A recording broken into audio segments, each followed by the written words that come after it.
It's trade deadline day 2025, and the Flyers have traded their alternate captain and franchise mainstay, Scott Laughton, to the Toronto Maple Leafs. We're going to break down the trade, what it means, and what some of the implications can be. I appreciate you watching, and I want to kindly ask you if you could take 1 second and subscribe to the Broad Street Hockey YouTube channel. I know it's annoying when people do this, I get it, but I swear to God it makes a big difference to us, that one little click. We use all the money we get to keep the site running and throw a couple bucks in pocket money to the people who contribute to the site. Your money doesn't go to some big company, it goes to the people that you're reading, hearing, and seeing. We appreciate you. Thank you. The Flyers have traded Scott Laughton, a move that's felt more and more inevitable as the weeks have led up to this year's trade deadline. Laughton has been a Flyer his entire career, drafted 20th overall back in 2012. And for a guy who's never cracked 20 goals in a season and has a career high of 43 points in a season, he's a guy that a lot of us thought might be a Flyer for life. Laughton's become one of the most beloved Flyers by teammates and fans. He's been the ultimate team player, constantly moving up and down the lineup and never complaining about his spot. He's been one of the big keys to our penalty kill this past couple years, and he's been the glue guy on the team.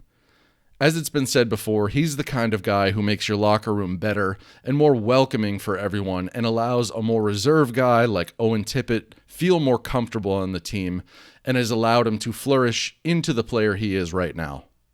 So what did the Flyers get for him? We traded Scott Laughton to Toronto, retained 50% of his contract, which is $1.5 million, along with a 4th-round pick in this year's draft and a 6th-round pick in the 2027 draft. And in return, we got a 2027 first-round pick that's top 10 protected and left winger Nikita Grabenkin. So let's break that down quick. I kind of look at it this way. Laughton with 50% retained for a first-rounder in 2027, and then Grabenkin for a 4th and a 6th. I don't know if it's a home run, but it's a good deal for us. We retain $1.5 million of Laughton next year, which doesn't really matter.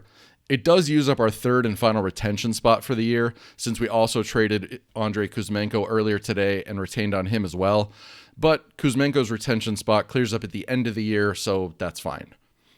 A 4th in this year's draft is 100% fine with me. We've got 7 picks in the first 2 rounds, so I can live without having a 4th. And a 6th in 2027 literally does not matter.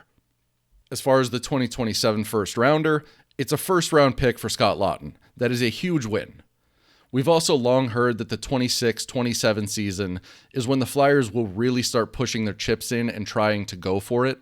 So that extra 2027 first-rounder should come in handy if we want to use it at the 2027 deadline or deal it at the 2027 draft. Then, Nikita Grabenkin. Team speak me back check, for check, and pay check.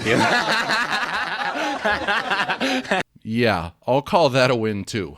We traded one Russian goofball in Kuzmenko and got back another Russian goofball in Grabenkin. We'll have to see if he's got any ghost stories.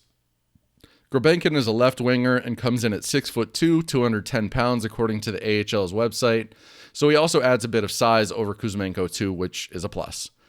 This year, Grabenkin's played 7 games for the Leafs with no points, and in 39 games for their AHL team, the Marlies, he scored 21 points in 39 games, including 9 goals. Grabenkin was drafted in the 5th round by the Leafs a few years back, and in January, Scott Wheeler of The Athletic ranked him as the Leafs' 6th best prospect, saying, "He scored at the top of his age bracket in consecutive seasons in the KHL, behind only Danila Yurov and Matvei Michkov." Hey, we know that guy. And then he came to North America and immediately made a strong impression both in his first camp and then early on in the AHL season to position himself as a top call-up. Now let's get down to what the loss of Laughton means for the Flyers. First off, what does it mean for the rebuild?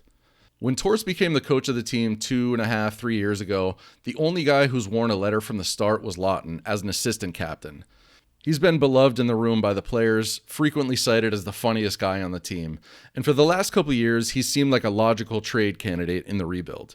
Except, the Flyers' decision makers didn't want to just give him away too early because of his locker room influence on the team culture, something that they strongly valued and became a bit of a punchline for the more impatient fans.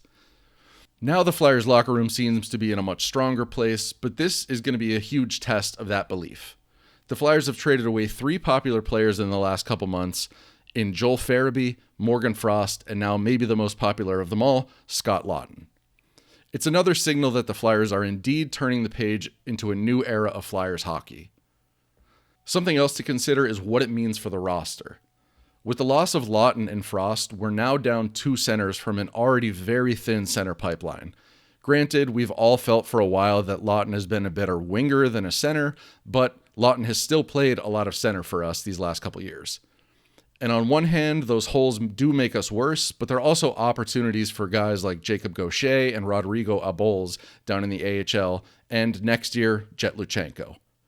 Also worth mentioning, Laugton has been a staple on the Flyers' PK, and so that also becomes a situation where we've gotten worse, but it brings about opportunity for other players.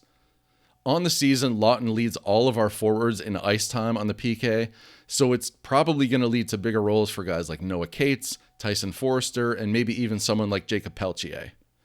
And of course, there will be a giant hole in the hearts of countless Flyers fans, so I'm going to close things out with some great memories of Laugton from this year and over the years. Thanks for everything, Sarge, and go Leafs, I guess? Grade 3, I was Fat Bastard.